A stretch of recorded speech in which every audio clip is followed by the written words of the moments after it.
ለስኳር በሽተኞች፣ ለደም ብዛት፣ ለህመምተኞች፣ ስንዴ መብላት ለማይችሉ ሰዎች የምታዘጋጁት የዳቦ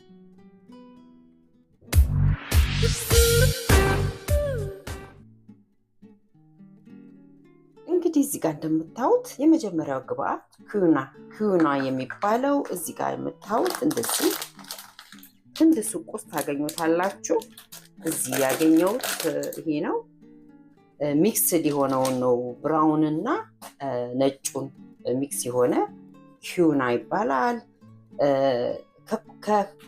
ከላይ ኮመንቱ ላይ ስሙን እጽፍላችኋለሁኝ።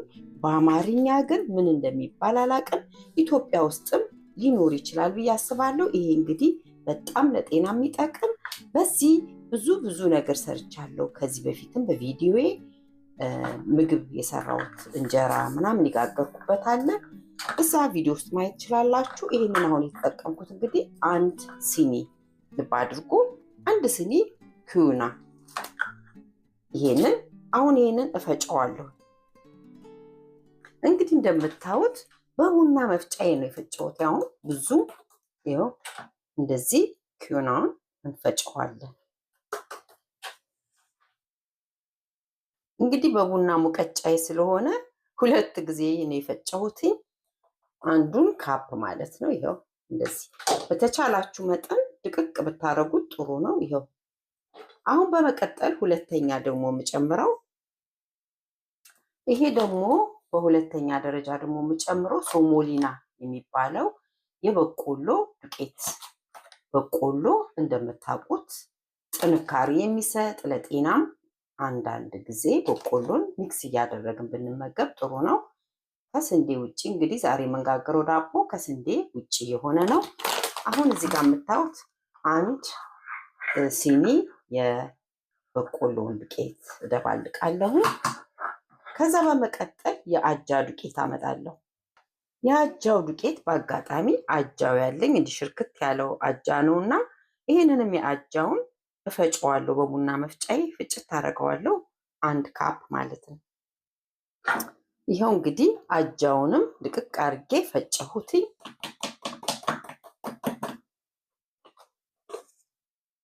እንግዲህ ሶስቱንም ዱቄት አንድ ላይ እንደዚህ ማብኪያዬ ውስጥ እከትና ከዛ ምን ግብአት እንደምንጨምር ደግሞ አብረን እናያለን።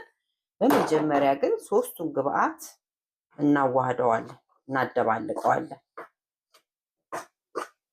በቆሎ ሶሞሊና ዱቄት፣ አጃ ዱቄትና ኩና ሶስቱም እኩል መሆን አለበት። አሁን እንደዚህ በደንብ ከደባለቀን በኋላ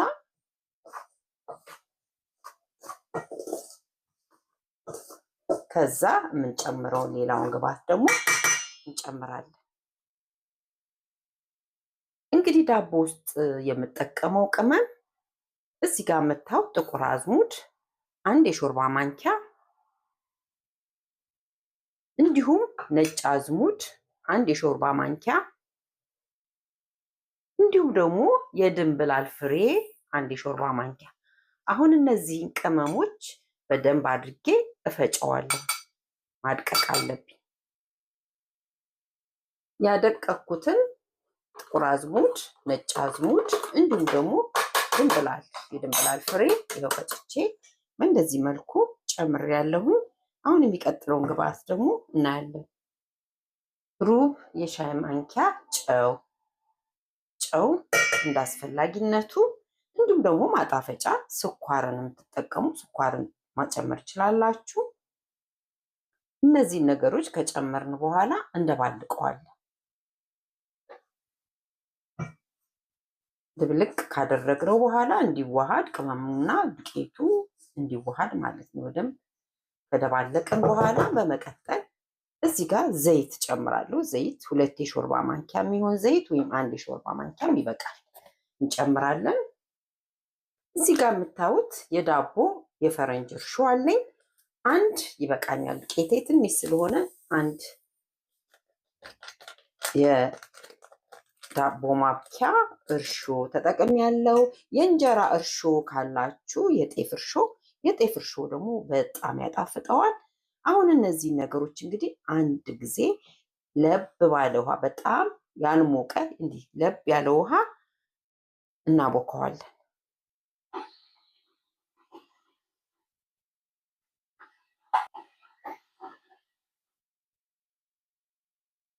ይሄ እንግዲህ ጤናማው የሆነ ዳቦ በጣም የምትወዱት ቴስቲ ሽታው ራሱ በቃ ደስ ሲል ቅመሙ በጣም ዳቦውን ሽታ በጣም ያጣፍጥላችኋል። ያለ ስንዴ ዳቦአችንን እንደዚህ ጋግረን መጠቀም እንችላለን። ስንዴ ስፔሻሊ ስኳር ህመምተኞች ለሆናችሁ ይሄ በጣም ይጠቅማቸው። ኪዩና ደግሞ ፕሮቲን እና አይረንን የያዘ ስለሆነ በጣም ለጤና ይጠቅማል። አሁን በደንብ አድርጌ አሽቼ አቦከዋለሁ። በደንብ እንዲዋሃድ እሽት አድርገን መደባለቅ አለብን።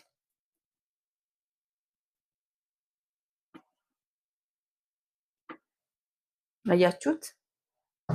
አሽቸዋለሁ በደንብ። እናንተ በእጃችሁም ማብቃት ትችላላችሁ።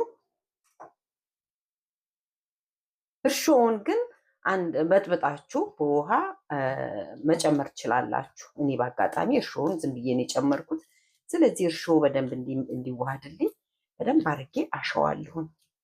ስለዚህ ላላ እስከሚል ማሸት አለብን።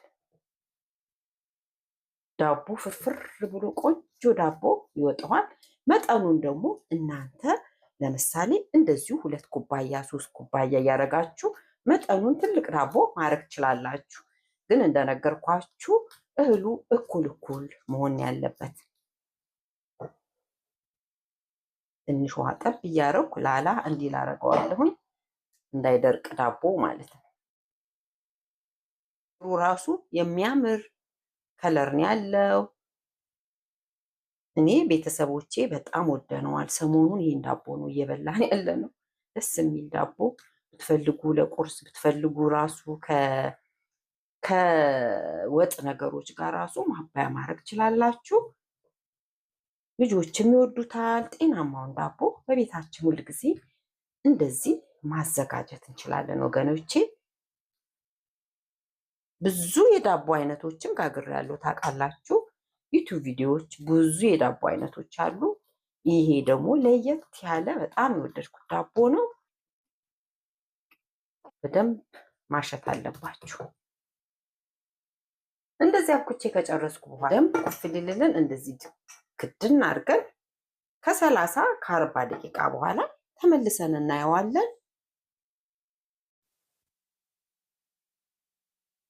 እዚህ ጋር እንግዲህ እዩት። ለ40 ደቂቃ አቆይቼ ሞቅ ያለ ቦታ ነው ያስቀመጥኩትኝ። እንደዚህ ኩፍ ብሎልኛል። አሁን እንግዲህ የመጋገሪያ ትሪያችን ላይ እናደርገዋለን። የመጋገሪያ ትሪን እቺ አነስ ያለችዋን ትንሿን ነው የምጠቀመው፣ ምክንያቱም መጠኑ ትንሽ ስለሆነ። አሁን እንደዚህ የመጋገሪያ ወረቀት ይሄንን ከትና እዚህ ካደረግን በኋላ ሊጥ እጨምራለሁ። ቡክት ብሏል። በደንብ ቡክት ማለት አለበት።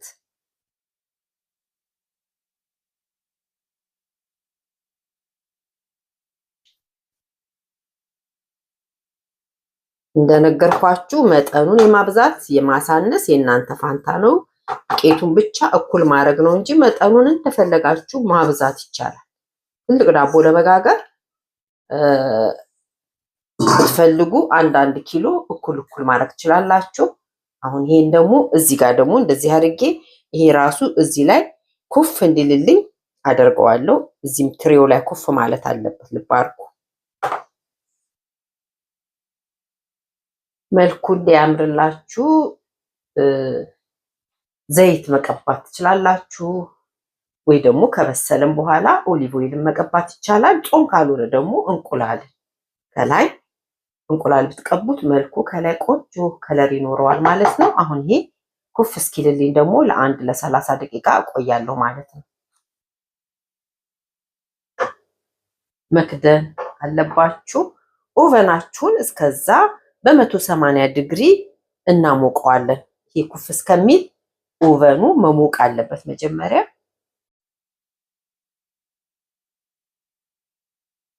እንግዲህ አሁን እንደምታዩት እዚህ ጋር ዳቦ መጋገሪያው ላይ እንደዚህ ኩፍ አለ ማለት ነው። ይሄንን አሁን በ180 ዲግሪ ኦቨኔን አግያለሁ፣ ሞቅ ብሏል። አሁን ቀስ ብዬ ኦቨኔ ውስጥ ከተውና ሲበስል እንግዲህ ከ30 ከ40 ደቂቃ በኋላ ደግሞ በስሎ ምን እንደሚመስል አብረን እናያለን። ይሁት ብድግ ብሏል ወደ ላይ። በደንብ ኩፍ ማለት አለበት። ዳቦ ፍርፍርና ቴስቲ እንዲሆንልን ኩፍታ በጣም ይፈልጋል። አሁን ኦቨን ከትቼ ተመልሰን ደግሞ ሲወጣ አብረን እናያለን። በጥያቄያችሁ መሰረት እንግዲህ ዳቦን እንዴት ነው የሚጋገረው ብላችሁ አሳይን ላላችሁን ይሄው ዳቦን ጋግሬ ያለው ምን ምን እንደጨመርኩኝ እንዲሁም ደግሞ ዘቢቡን ቴምሩን አልጨመርኩም። ማጣፈጫ አልተጠቀምኩም። ምክንያቱም ማጣፈጫ ለስኳር በሽተኞች ስለማይጠቅም አልጨመርኩበትም። ለስኳር በሽተኞች፣ ለደም ብዛት፣ ለህመምተኞች፣ ስንዴ መብላት ለማይችሉ ሰዎች የምታዘጋጁት የዳቦ አይነት ነውና በቀላሉ በቤት ውስጥ አዘጋጅተን የምንጠቀመው ኪዩና የሚባለውን እኔ ኢትዮጵያ ውስጥ ይኑር አይኑር አላውቅም። እስቲ ካለ ስሙ በአማርኛ ምን ይባላል? እስቲ በኮመንት ስር ጻፉልን። ኢትዮጵያ ውስጥ መኖር አለመኖሩንም እስቲ ወደፊት ኢትዮጵያ ስሄድ ቼክ አደርጋለሁ ፈልጋለሁኝ። ግን እዚህ ሀገር ለምትኖሩ ውጭ ሀገር ለምትኖሩ በየህንዱ ሱቅ ውስጥ ታገኙታላችሁ። ኪዩና ይባላል።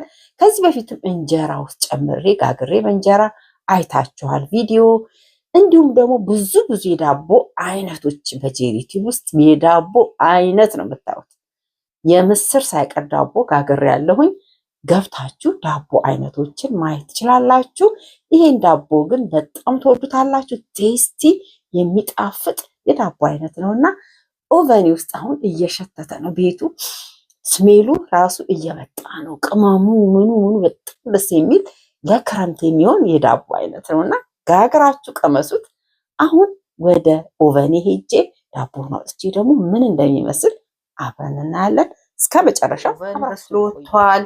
አሁን እንግዲህ ትኩስ ነው። ትንሽ ቀዝቀዝ ማለት አለበት ለመቁረስ። እንደምታዩት ይኸው ጥቁር ስንዴ ነው የሚመስለው። በጣም ያምራል። አያችሁት?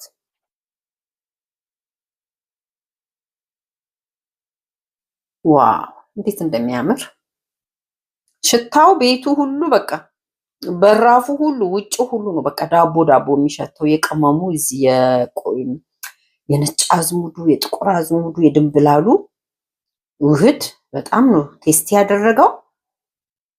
ቀዝቀዝ ማለት አለበት። ከየውና ቆርሼ አሳያችኋለሁ። ይሄው እንግዲህ ቆርሼ ደግሞ ውስጡን አሳያችኋለሁ።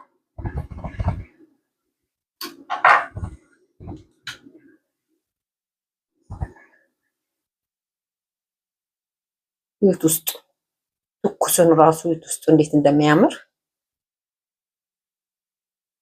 በልታችሁ የማትጠጉት የዳቦ አይነት ነው።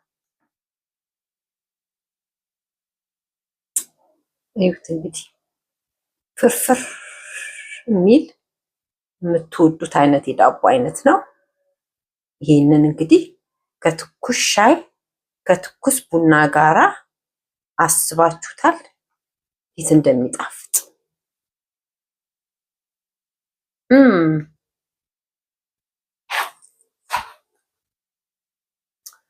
ያው እንግዲህ የዳቦ አፍቃሪዎች እንደዚህ ጋግራችሁ ተጠቀሙ እያልኩኝ በሌላ ስራ በሌላ ቪዲዮ እስከምንገናኝ እንግዲህ ለዛሬ በዚሁ እሰናበታችኋለሁ። ቪዲዮን ከወደዳችሁት ላይክ አድርጉት፣ እንዲሁም ደግሞ ለሌሎችም ሼር በማድረግ ጋግረው እንዲጠቀሙ። ስንዴን ብቻ አይደለም ዳቦ መድፋት፣ በሌላ እህሎችም ድፎ ዳቦን እየደፋን በጤፉም በገብሱም እያደረግን ያለ ስንዴ ብዙ የዳቦ አይነቶችን መጋገር እንችላለን። በሌላ ጊዜ ደግሞ አዲስ የዳቦ ድፎ አይነት ይዤላችሁ እመጣለሁ። እስከዛው ድረስ ደህና ቆዩልኝ። ላይክ ማድረጋችሁን ግን እንዳትረሱ አደራ አደራ አደራ። ባይ